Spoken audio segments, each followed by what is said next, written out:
We're going to start this thing. We call a roll call. Councilor Naomi Zabit. Present. Councilor Judith Garcia. Present. Councilor Todd Taylor. He's absent for now. Councilor Giovanni Recupero. Councilor Leah Robinson. Councilor Calvin Brown.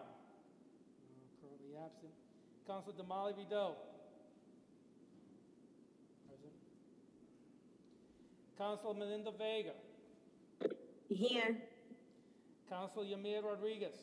Here. Councilor Roy Vejaneda is here. Councilor Enyo Lopez. We have 9 present and 2 absent, so we'll start this meeting. Okay, so the continuation of the subcommittee meeting on the setting of the tax rate for 2021.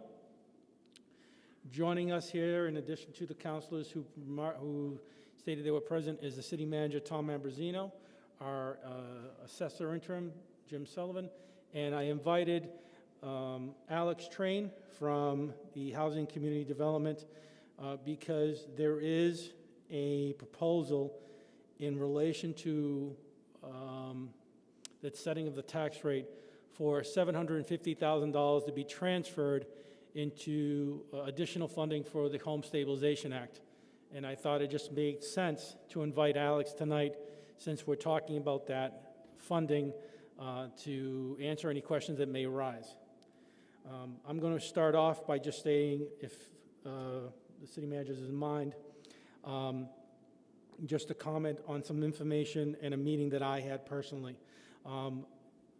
Many of you know that this subject matter, in particular values of multifamilies and commercial, have been something that closely scrutinized over the last couple of years.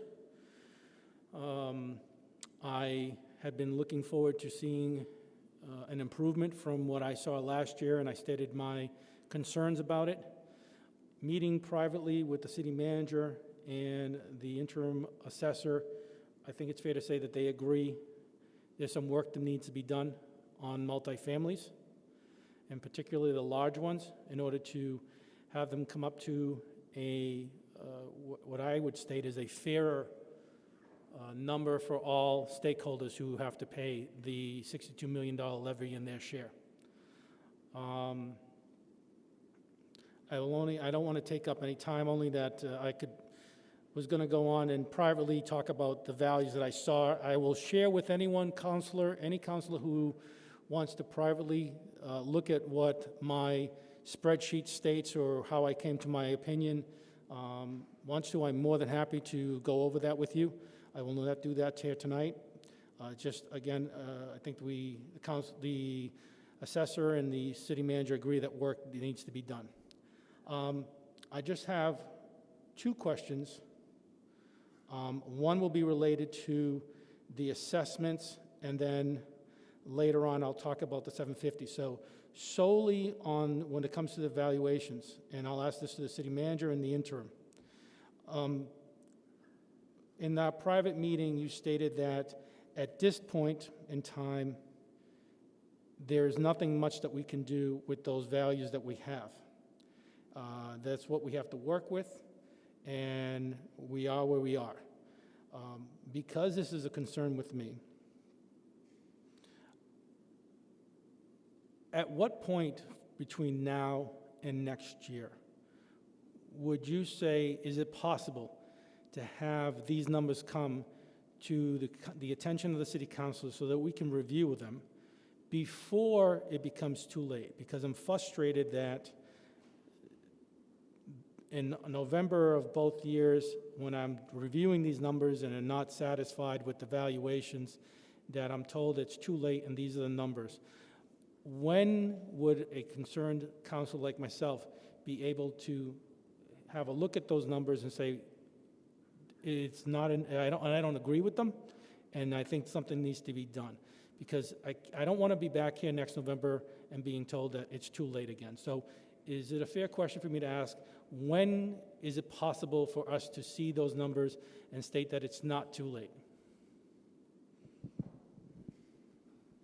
So President, I will tell you that you do not have that authority, and that is not legal. City councilors do not have the authority to review values before they are submitted to the Department of Revenue to give their input so that they can be adjusted. I don't have that authority as city manager. That is exclusively within the purview of the Board of Assessors and the Department of Revenue. That is the way the statutory system is set up. City councilors don't have the right to review, to comment on. It is just not within their purview. The legal purview of a council is twofold. It sets tax policy in terms of voting on exemptions, and it sets tax policy in terms of determining what portion of the total tax levy is borne by different classes of property. And it does that by either adopting or not adopting a split tax rate and setting the percentage of the tax shift. That's the only statutory authority you have and I have. I would love it to be able to review values, have them sent back to the board for a review, but that is not within my statutory authority and is certainly not within the statutory authority of any city councilor. What I have committed to do is have the new, my goal is to hire a chief of assessing. I'm hopeful that that will happen soon. And my commitment to this council is that a top priority of that new person will be to take a close look at both large apartment buildings and commercial industrial parcels, because I do feel that that is where our values are not quite as good as other values in the city. And so that will be the directive, but I will not be able to have that assessor provide you with a first look at values. That is not allowed by the Department of Revenue. Okay. Councilor Cooper, you have a question? Speak into the microphone so everyone can hear you, sir. All right, I just got. Speak into the microphone. We cannot do nothing with the way the tax is, right, Mr. Tom? That's the way it's set up, and that's it, right?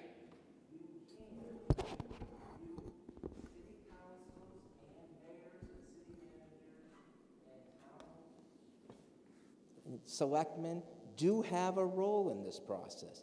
It's to set tax policy. And you set it in the two ways that I described. You determine whether you're going to give exemptions, and you determine how that total tax is going to be borne by different classes of property.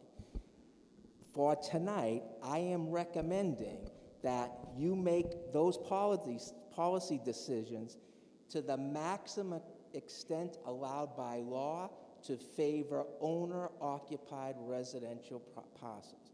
I'm going to recommend that you adopt a 175% shift. Actually, you're adopting a minimum residential factor that will bring you to the 175% shift. That's the maximum allowed by law. And I am recommending that you adopt a 35% residential exemption. That's the maximum allowed by law. It will be the first time that that Chelsea is at that maximum allowed by law, but I think this is the year to do it, given the impacts, the financial hardships created by COVID. Another question I got for you. So if we decide that we don't want to vote for this budget, does the budget still go in effect by the state, or the budget gets all caught up? I understand you said that if we voted, the residential exemption goes away. You already had done the maximum shift. So even if we vote your budget down, right, what is the outcome? Does it still go in effect through the state? So you already voted the budget. That vote has been approved. What you're being asked tonight is vote tax policy. If you take no vote, it simply means that there's no residential exemption and there's no ability for the city to set a tax rate. Frankly, I don't know what the Department of Revenue would do, because I'm not aware of any city in town in my 30 years in this business that has refused to set a tax rate. All I know is you will not be able to send out a tax bill until that happens, and that will put the city in significant financial jeopardy. So I know it's discouraging not to have control over values. Believe me, I wish we had that statutory authority, but we do not. And that cannot, and should not influence your decision to take the 2 votes that are going to benefit residential owner occupants to the maximum allowed by law. So that means if we want to take away all the residential exemption, we vote no. If you want to leave it alone, we'll go with your budget. It's plain and simple. Is that the bottom line? You have to vote some residential exemption. If you don't, there'll be no residential exemption, and the property taxes of owner occupants will skyrocket. And it can go up as much as what? How much? If we vote that, and you said you already did the maximum shift, right? You shifted everything around, right? So Yes. now, can the city itself turn around and individually say to the single-family home, now we're going to raise yours 50%. Can they do that? Can they go to each separate unit, let's say, the 1, the 2, the 10, the 4, whatever, and the city decides how much that one unit will get? Can you? No. When you shift everything, so you could turn around, right, under Prop 2.5, right? Prop 2.5 means that everything in the city has to be under 2.5%. So Correct. that means if the city decides, so you can go to a single-family home and say, okay, your house now is going to get 50% shift. No, it will, the amount of specific taxes any individual owner will pay will depend upon the specific individual value of that property. What's going to be determined definitively tonight is what the tax rate is. So if you vote the 2 votes that I'm recommending, the maximum support possible for owner-occupied residential properties, the tax rate for residential homeowners will be $13.62 per thousand. Every individual property owner in the city is going to pay a different tax. It will depend on how much their value changed from last year to this year. What I gave you 2 weeks ago was just an average. On average, I know what these classes of property will go up or go down. So on average, I know that single-family homes, if that is indeed the tax rate, will rise on average about $63 annually. I know on average condominiums will drop. Their tax bill will go down for all the condominiums in the city on average by over $200. That doesn't mean an individual condo owner isn't going to pay $200 more. If their value changed dramatically, it could. But on average, the impact on condominiums is going to be as I just described. And on average, it's the 2 families and 3 families that are going to pay significantly more in taxes. Okay, one more question, then I want to ask you any more questions. Now, we're going to vote on 35%, right? From the figures that you gave me, that you gave us, right? With 35%, 2 and 3 family homeowners don't get a benefit. It benefits single and condos. They get, what is it, a condo will pay -2, and the other one something, but it benefits both of them. So at 32%, the still 2 and 3 family homeowner still gets a break. At 35%, the 2 and 3 family homeowner gets nothing. And it No. goes to the 1 and 2, which they're already paying less than a 2 and 3, because their house is valued. Isn't that what the paper said? That's what the paper said. No, so I have to correct you. That is not true. Every owner occupant benefits more the higher the residential exemption is. So if the residential exemption were to stay at where it was for last year at 31%, 2-family and 3-family homeowners would pay even more in taxes. But they pay more. On your paper, it showed.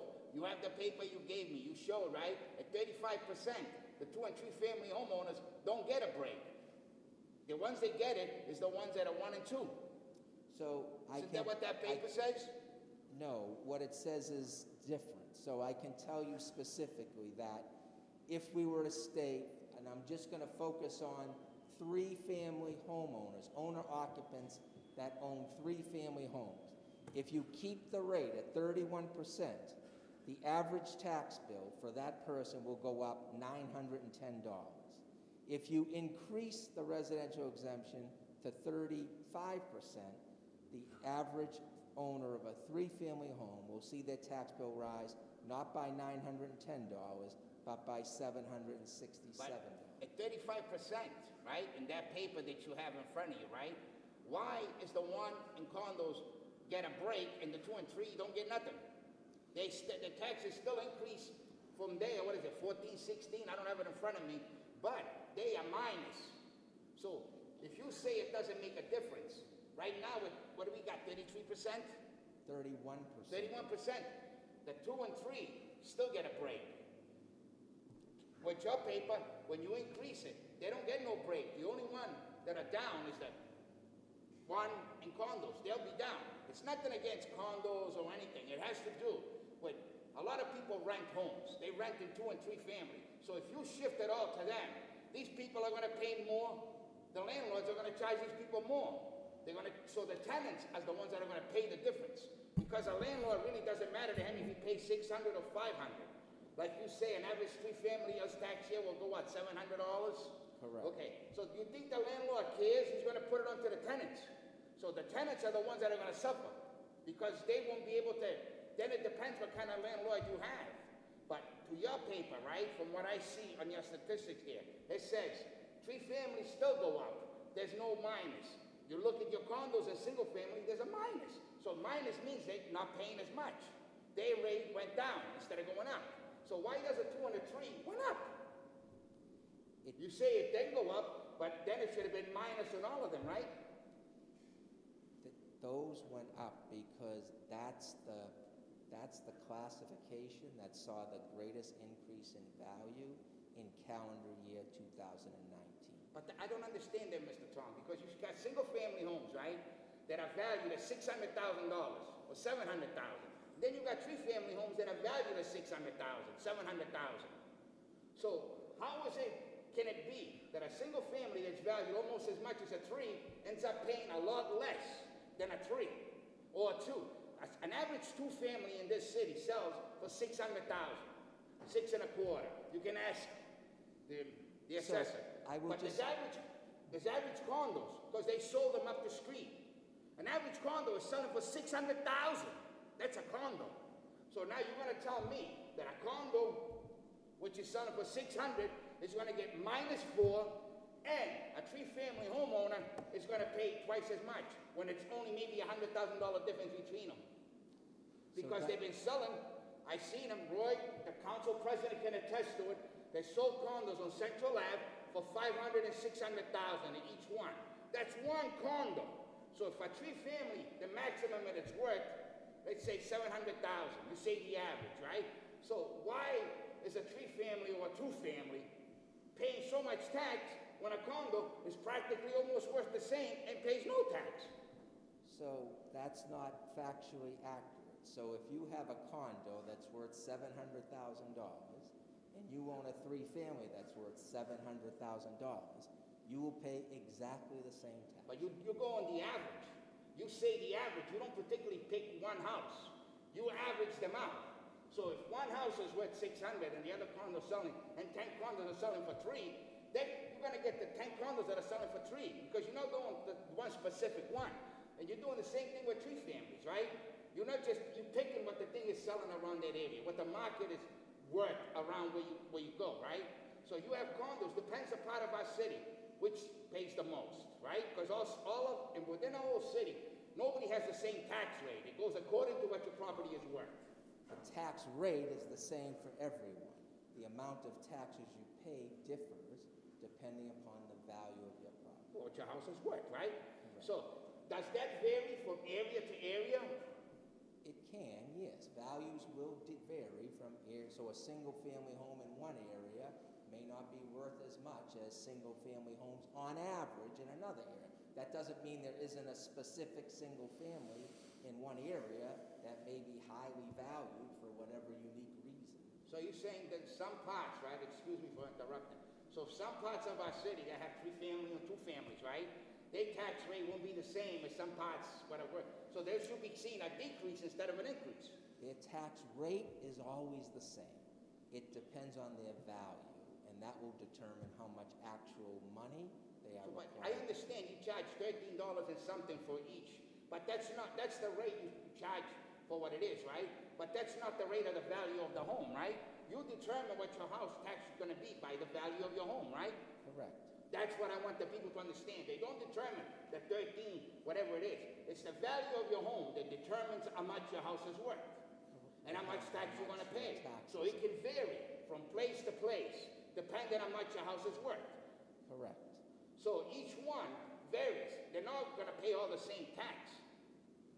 Everyone pays the same rate per thousand. Yes, I understand But that, the the rate. actual bill will differ depending upon the unique value of your house. So, in other words, I understand what you're saying. It's simple. You pay the same rate for the land what it stands on, your tax rate. But it's not the same rate in your tax rate because they're gonna go by what your house is worth. That's the bottom line, right? Isn't that what it is? Because you say you charge $13 and something, right? For every whatever it is, right? But then, if your house is worth more, you're gonna pay more. More than that, you're gonna pay it to, it's no longer 13 something, it becomes more because your house is worth more. It's still $13.62 per thousand. It's just So, but if you. the bill is going to be more because the value is But more. if your house is worth $1 million now, right? Now you're paying 13, 3 times over, where somebody's house is worth 400. You're paying a little over 2 times the amount, yes. That's what I'm trying to get at. So we don't specifically have one unified rate through the whole city. We have a unified rate, not a unified value. So do we have a unified? We have a unified rate, not a unified we don't have a value. Unified value. No.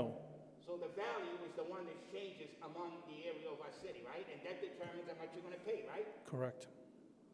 That's all I was asking, just that what it is. And another question before I go. Let's say next year the houses collapse and the houses are worth a lot less. Do we pay less taxes or our taxes stay the same? That will depend upon how values fluctuate. So if residential values collapse and commercial and industrial values stay strong, You shift it to them? there will be a shift to them. But I'm saying our taxes, right, from the years that I've been here, I've never seen tax drop. So That's not if we- correct, Counselor. Huh? That is not correct. The tax drops, Roy? During the recession, tax values did, and I remember specifically as an owner of 3-family, during the worst parts of the 2009, the amount of taxes that I paid on a 3-family had gone down because the value had gone down. Okay, so that does happen, right? It does happen. Does it happen? It really happens. It does happen. So could that happen to us? Let's say you valued our homes now for 700,000, 800, a million, whatever it is, right? In a year from now or 2 years from now, right? The market collapses and it says your house is no longer worth $1 million, it's worth 400,000. Do we get the 400,000 rate or do we still stay at the million rate? You'd be paying taxes based on the 400,000, but I don't know whether your actual bill would go up or down because that would depend upon how other values in different classes are impacted. So I don't remember. When we're here, we're going to be going through the same thing a year from now. A year from now, values are going to be based on sales that happened this year in 2020 during COVID. I know, we're I one year really don't behind all know. the time. You know, I'm not a real estate expert. My sense is that values have not risen all that much, but they haven't dropped precipitously. I don't know that to be the case or not. That's my sense of the market in Thank you. 2020. Thank you, Mr. Tom. Councilor Robinson and then Councilor Vido.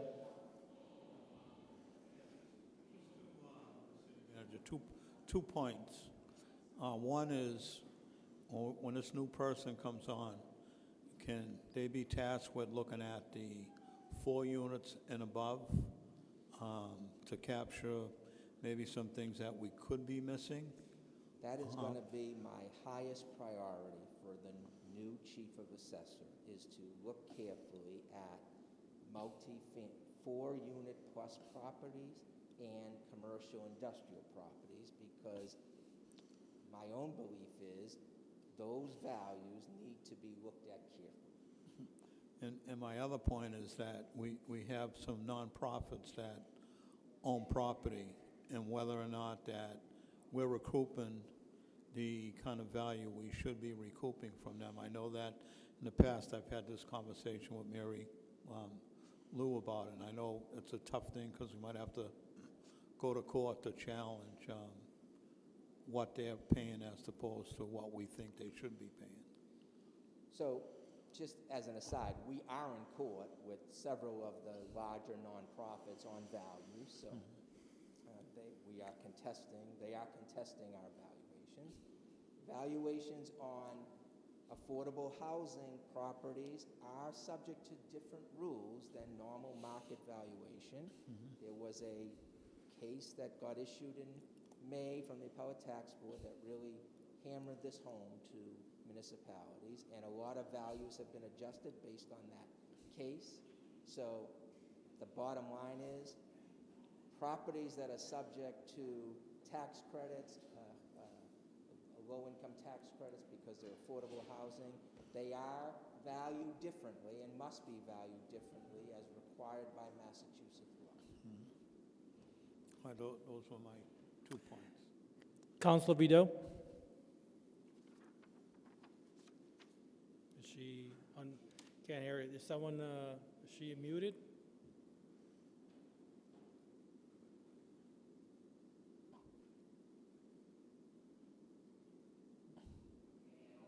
Oh, hold on. Okay, I think, is Councilor Zabit?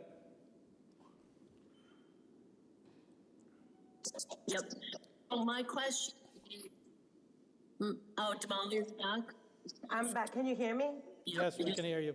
Can I speak? Yeah, go ahead. Okay. Thank you, Naomi. Thank you, Mr. President. So I just have, I'm not a tax expert, but there's a couple of things that I do know. And so I just kind of want to, reemphasize this, and I want to make a comment, and I want to hear a commitment from the city manager. So what I do know is that Councilor Avellaneda brought us some information last year's city council, about the way that properties are assessed, particularly commercial properties. What I do know is that for the past couple of years while we've been a city councilor, we've increased the residential taxes exemption in increments as a way to kind of balance out the increase that we're seeing in the cities of all of these values.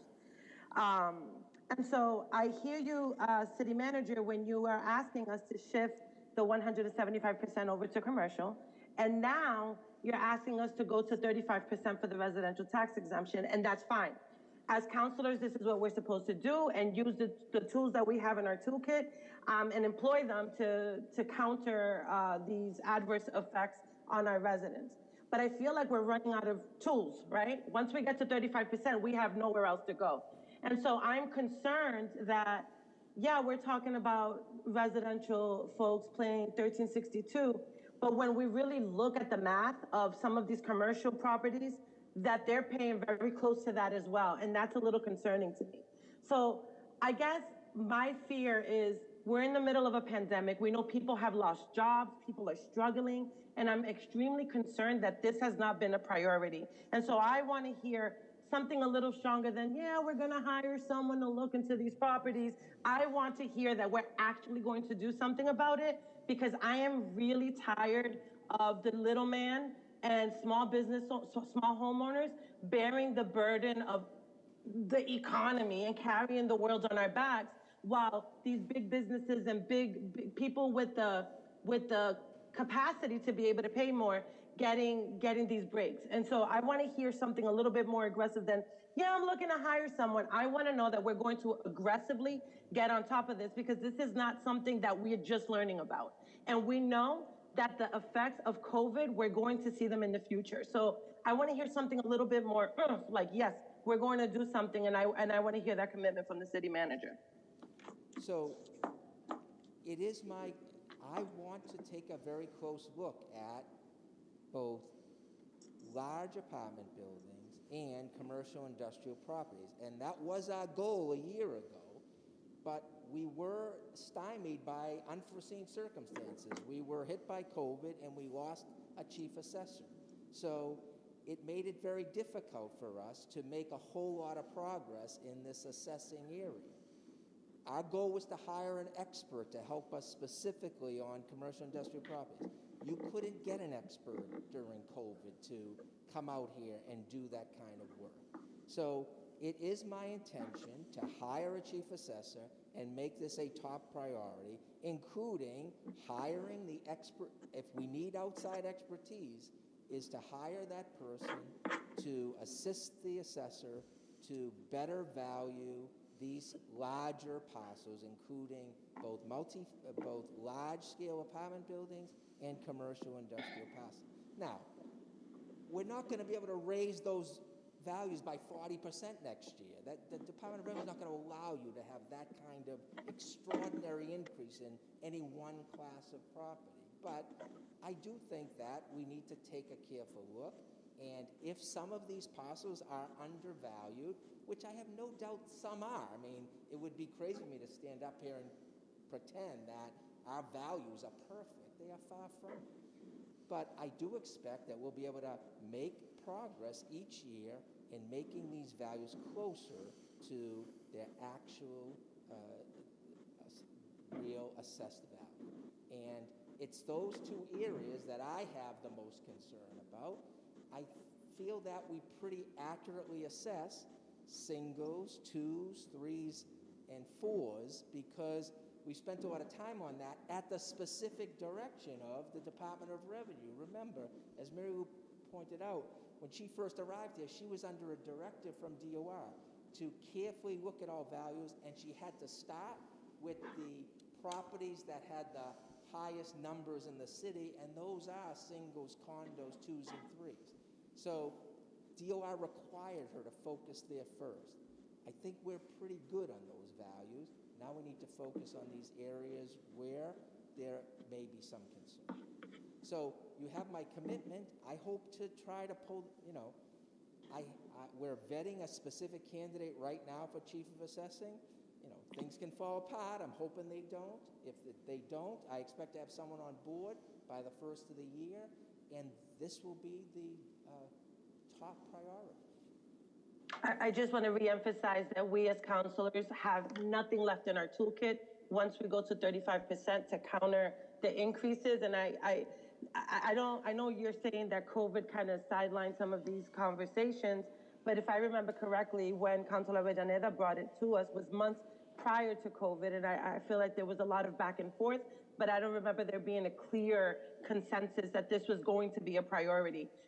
But I'm glad that you're saying that now, and I'm hoping to see it in the future because I don't think it's fair to do this to the people of Chelsea for another year. That's all I have to say about that. So Thank you. I do want to, the one thing, and I agree with you, this is the last year we can use this particular tool of the residential exemption increase. I think we've been pretty circumspect in slowly using that. When 5 years ago, when I first arrived, we were at 20%. We slowly ratcheted up that residential exemption each year to allow ourselves some room. Remember, last year we only raised it by 1%. My recommendation is to use the remaining 4% this year. We don't have to, but given the hardships created by COVID, I feel like this is probably the year to use that remaining piece. That doesn't mean that next year there's not going to be a tax increase and people are going to be just as upset, but hopefully they're not facing outside economic hardships over and above a property tax increase, which is what people are facing this year.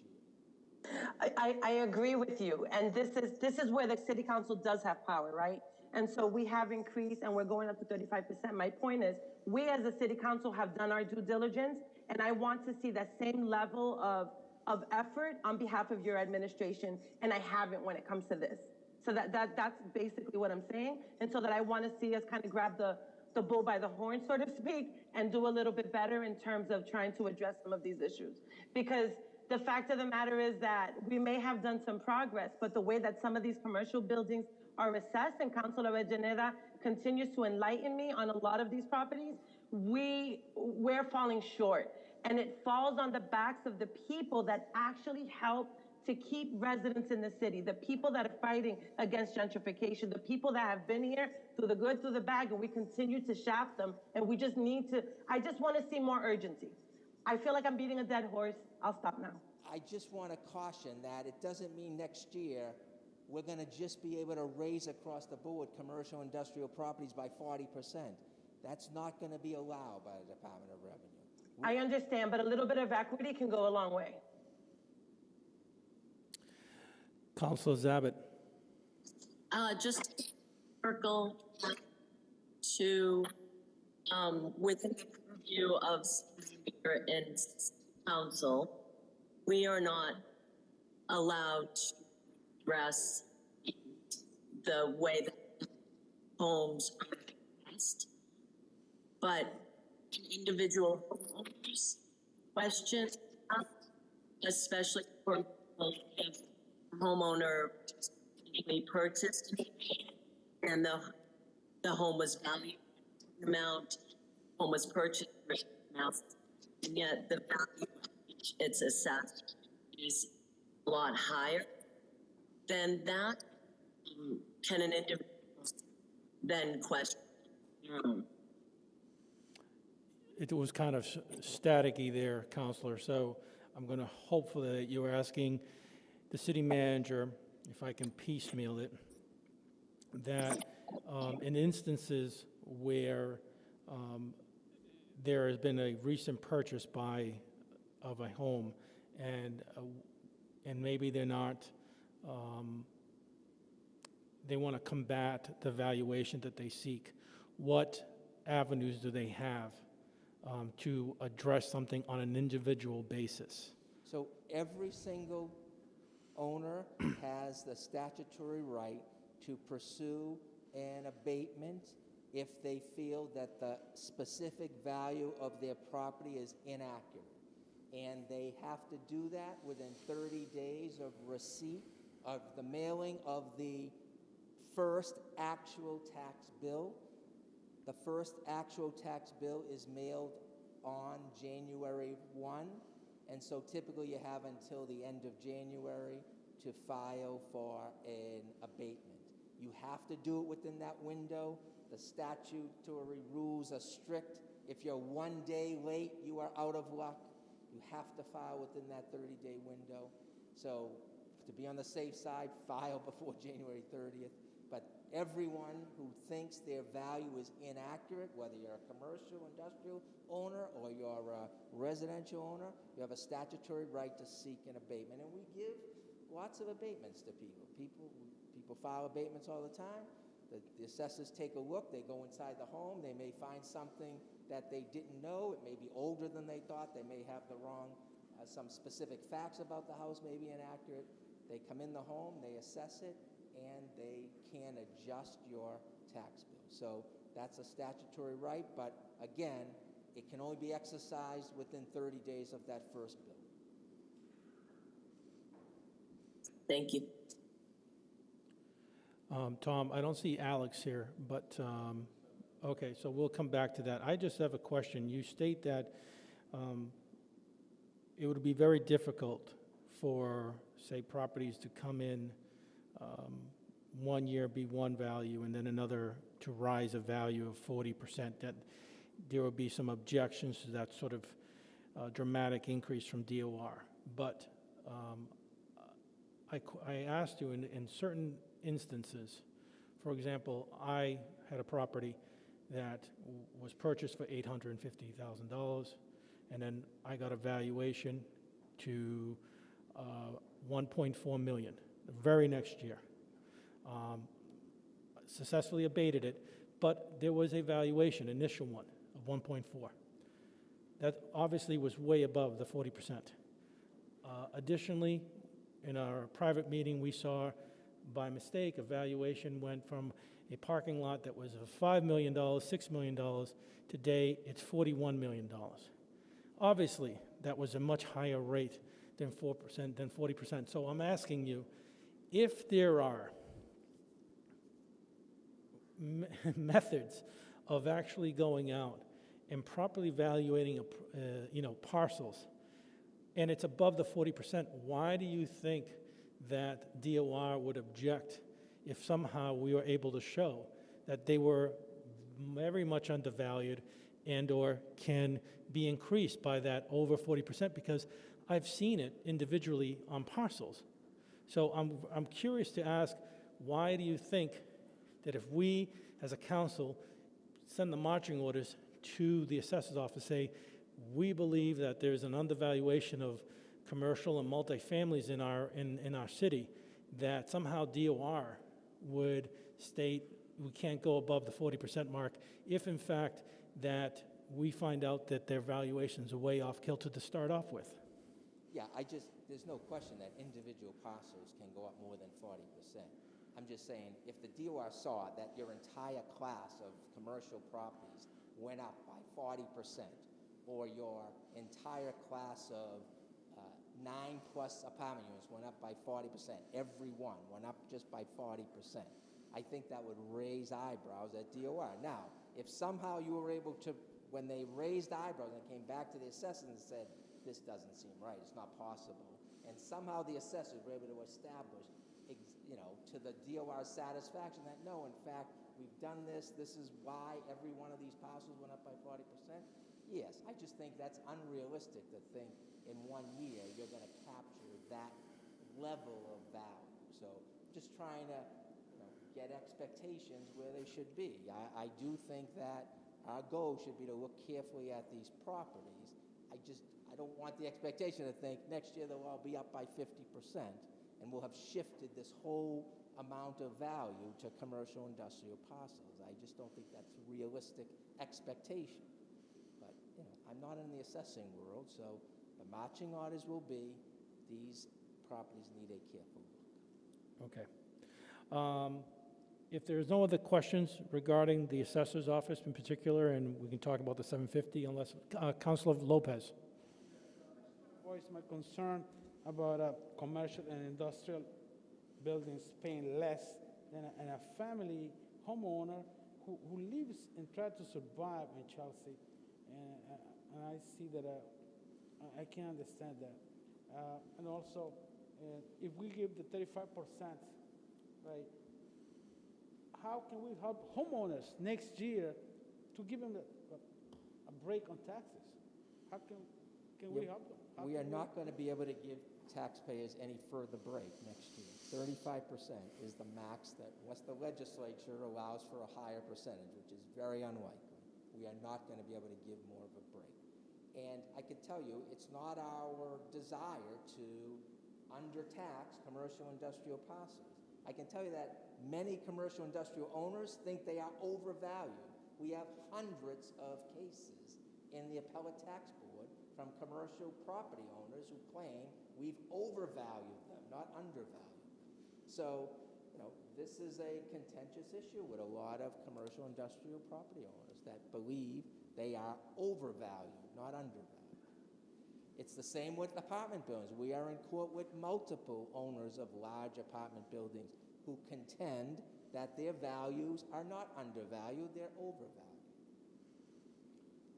One last question. I know you said something about if we give the 35%, homeowners, a three-family homeowner will save $767, or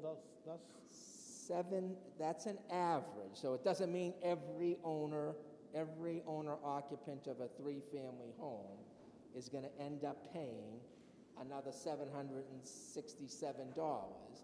But the 370 owner-occupied three-family owners, on average, will pay that.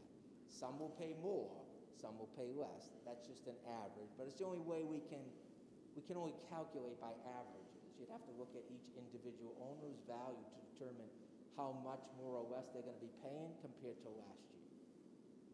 Thanks. Now that I see Alex is here,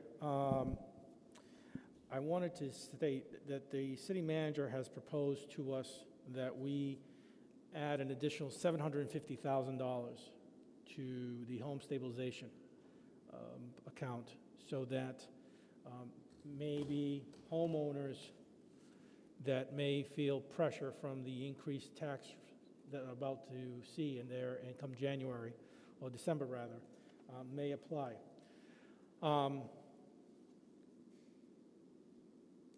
I found, I was able to get the list of owner occupants from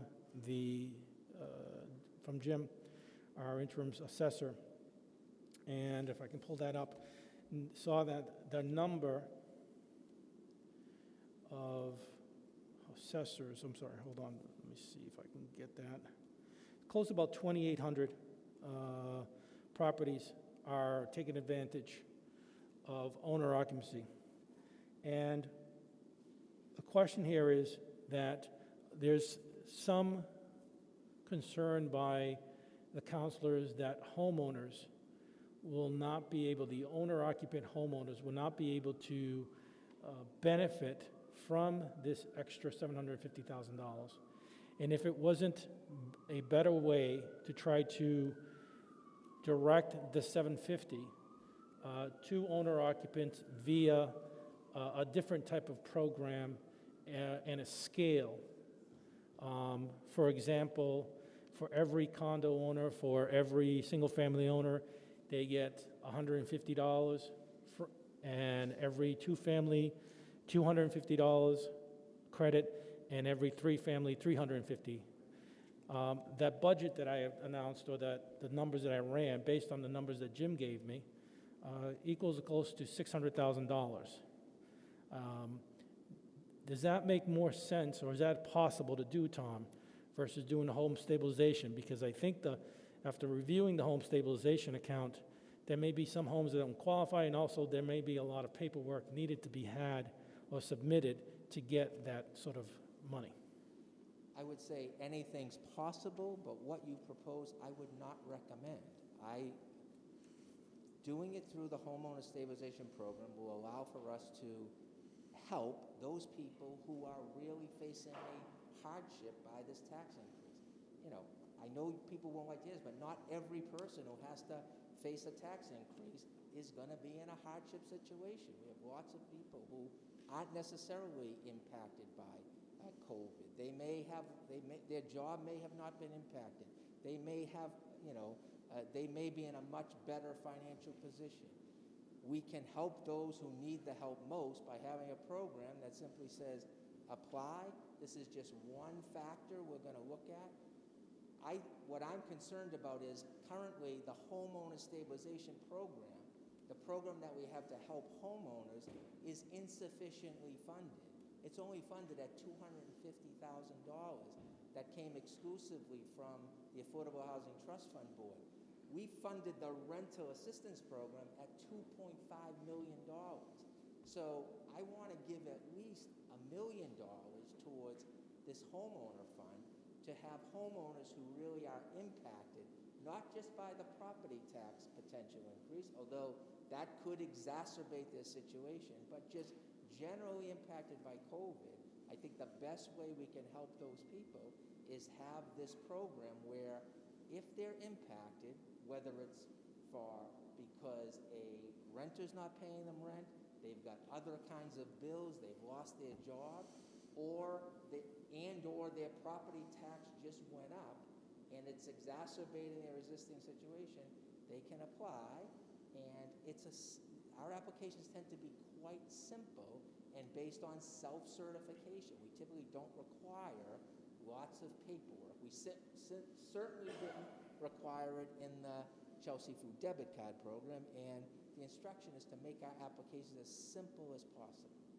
So I would argue that rather than give specific numbers to condo, keep in mind, many condo owners, not all, certainly some condo owners in this city are going to pay more in taxes, but many condo owners will pay less. If the average condo owner is paying $239 less in taxes, many condo owners will actually pay less in taxes this year. So they might not need this assistance. Now, some who are paying less in taxes may still need assistance. They would benefit, they have the opportunity at least to benefit from this program. But this is a policy decision. I'm giving you my best advice as to the best policy to deal with this. this, but I'm trying to be fair to homeowners, given how much we've contributed to the rental assistance fund. Seems to me we ought to put a little more than $250,000, especially because having come from the Affordable Housing Trust Fund Board, that $250 is limited at a income level that might be too low to help all those in hardship. But I'll let Alex. Thank you, Tom. So I don't have a whole lot to add. I do want to echo what the city manager was saying about the kind of regressive nature of tax increases. So for our homeowner stabilization program right now, we're serving a low and moderate income population.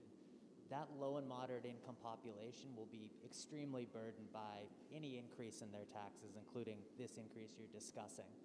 Higher income homeowners may not be, or they may be, but at a lesser amount.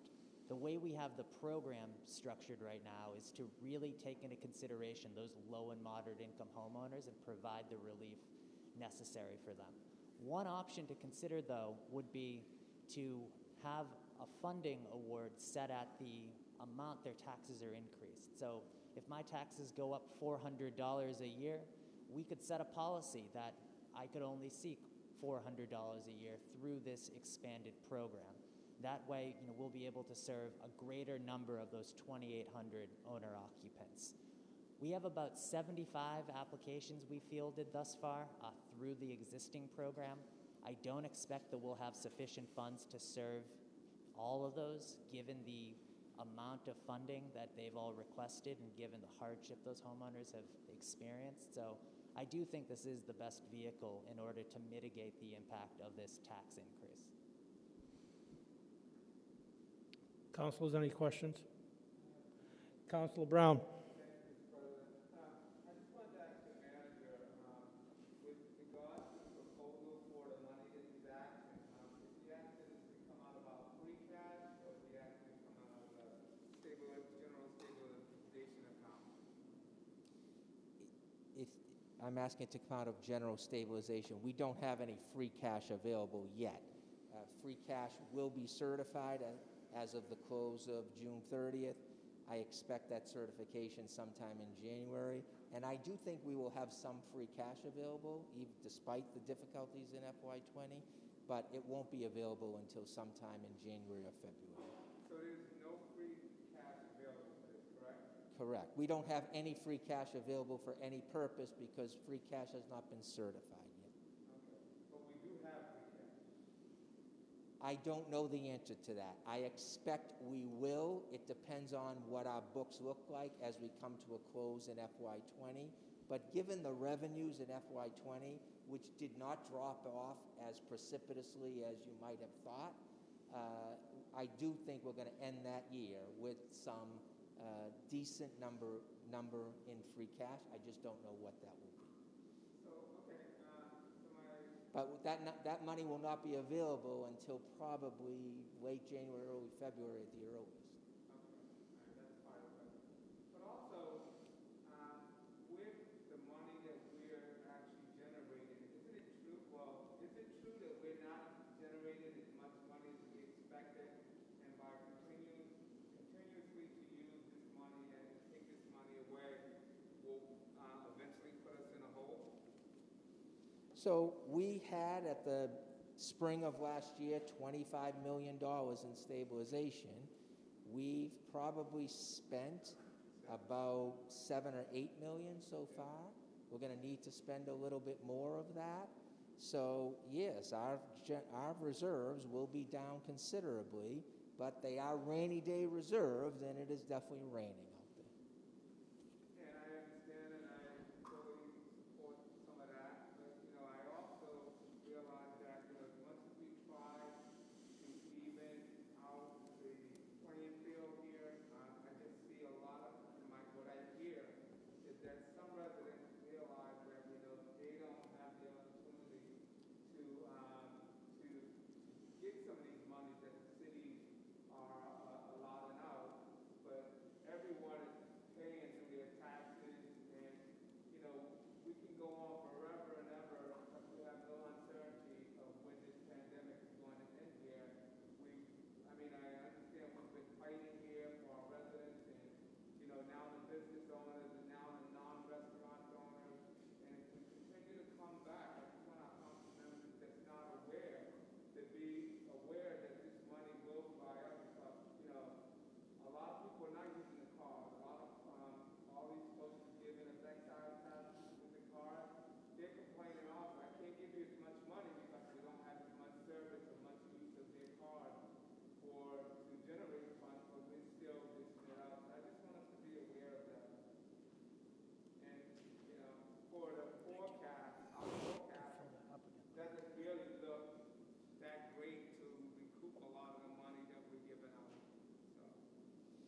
Yeah, I mean, it is hard to say what's going to happen. I imagine FY '22 is going to be an equally tough fiscal year, but the hope is that by FY '23, things are much different.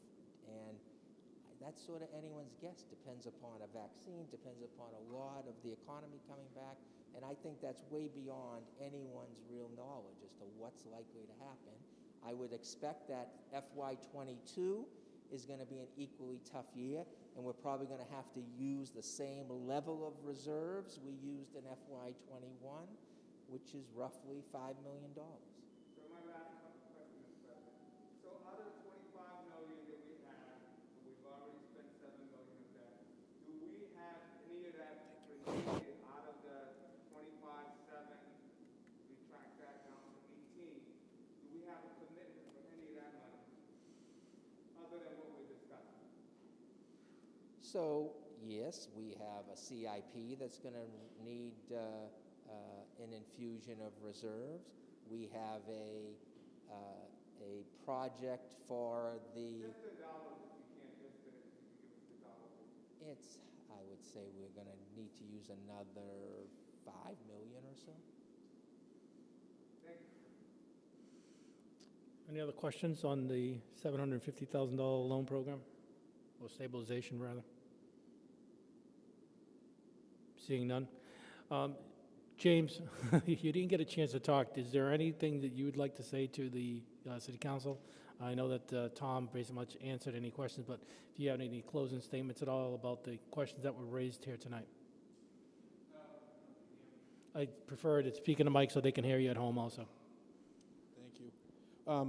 As we had mentioned in the meeting the other day, for us to make a lot of these adjustments, we have to have a valid business reason.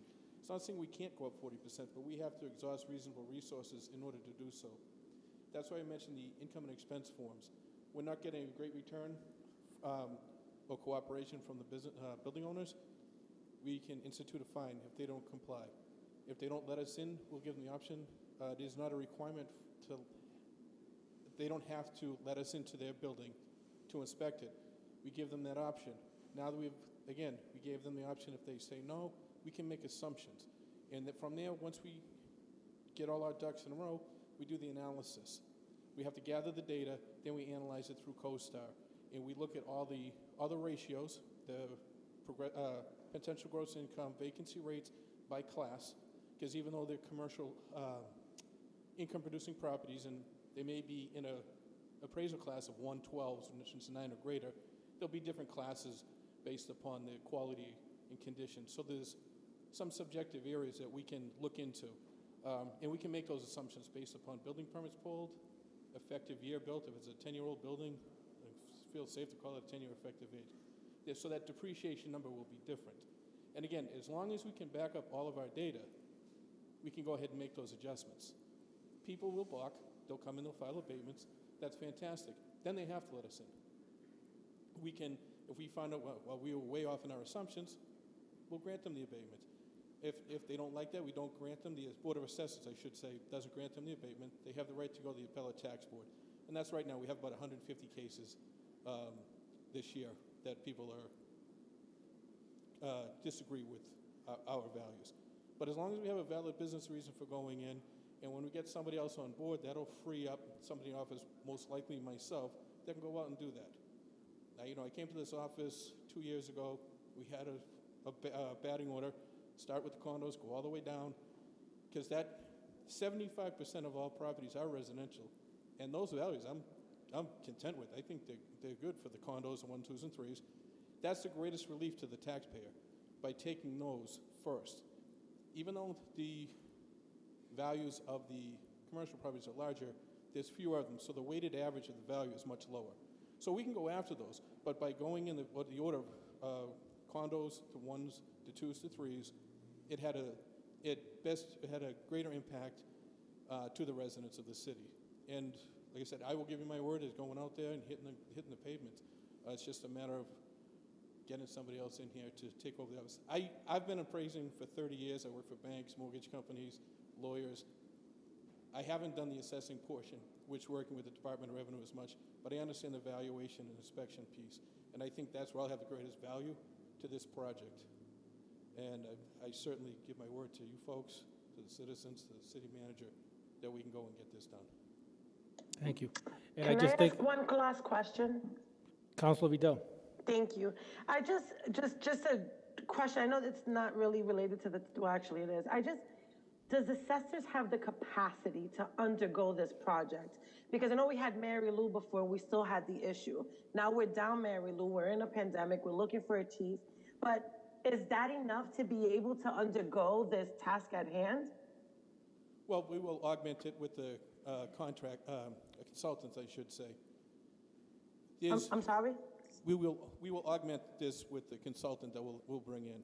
But the amount of properties, again, we've gone through 6,500, so we've inspected over 4,000 properties in the past couple of years. So now it frees us up for the 112s and 9 units and greater. I think there's only 338 properties. So again, we've done 4,000. We've done 2,000 three-families. To do another 121 four-families is not that big of a deal. I can do a few a day. Because the analysis will be the same. The difference between, there's only 7 neighborhoods in Chelsea, but the difference between, say Essex and Suffolk, it's the same neighborhood.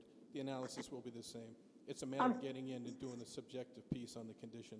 I'm talking specifically about commercial buildings and maybe like the bigger real estate buildings, like multi-residential developments. So we have the capacity to go back and really look at those values, those assessments. Yes, I believe so. There's only 338. Okay, all right. So again, it's just, if somebody could relieve me, get me out of the office, get back on the road. It's very difficult, even with COVID. Nobody wants to let us in. They don't have to let us in. But we can start doing some things, remeasuring, basically gathering our data. The technology has changed tremendously with some of the things we have available that we never had in the past, which will increase the productivity. Thank you, Jim. Councilor Recupero. A simple question. If people come back and want to get their house, they say their value is too much, right? Mm-hmm. They come to you, right? You go and check them out, right? Then Yes. you go inside their house and you check everything, right? In your experience, is it worth it to them to get it, or is not? Because from what I understand, a lot of times when people come and tell them that they want to revalue their house, it ends up costing them more money. That does happen. Some people, I'll go into a property and I realize they renovated the whole place without ever pulling a building permit. So essentially, that effective age or that depreciation number will lower, therefore their value will rise. It is what it is. If that's what they did to their property, they should have pulled the permit, number one. We would have seen it. We would have been getting that tap on the shoulder that there's work going on. But we do lower people as well. I've gone into a number last year because there were card corrections. There was an error in the data from a long time ago. We remeasured, we walked around, we looked at everything and said, this isn't correct. I changed the measurements, take a few feet off or whatever it may be, and the values do get lowered. Most of the time, people will come down and complain about the tax bill. We don't control the tax bill. We give them a valuation. If they have an issue with the amount of money they pay, I can't help them. But if they feel they can't sell their house, or their house wasn't worth that in 2019, then that's where the issue is. And we encourage people to come down and bring some documentation to prove that they think they were overvalued. So would you recommend it? I can't give an opinion either way. It's their right to do so, and if they don't agree with the Board of Assessors, if they were to get denied, they can go to the tax board. So there's 2 levels of recourse, above and beyond our opinion. Because an evaluation is just an opinion an appraisal is just an opinion evaluation. Thank you. Any other councilors? Jim, thank you for tonight. And to the city manager, I think I share the sentiment of the colleagues when I say this. At the end of the day, the city council will work hand in hand to make sure you have the resources you're asking for. When you're talking about implementing any fines, if someone doesn't want to open the doors, if you're talking about having consultants from the outside, if there's a budgetary matter that needs to come in front to pay for those consultants and such, the council, I'm sure, will do that in order to make sure that we get some fair values, because at the end of the day, that's what we're looking for, just to make sure that we're capturing the values of those larger family homes and those commercials, so that when we see the tax rate, we can go back to the stakeholder and say, it's fair because everyone is fairly valued and pulling their weight. Simply as that. So that's what we're looking for. Thank you. At this time, I'm going to end this meeting. We'll be back at 7 p.m. for our regularly scheduled city council meeting. Thank you all.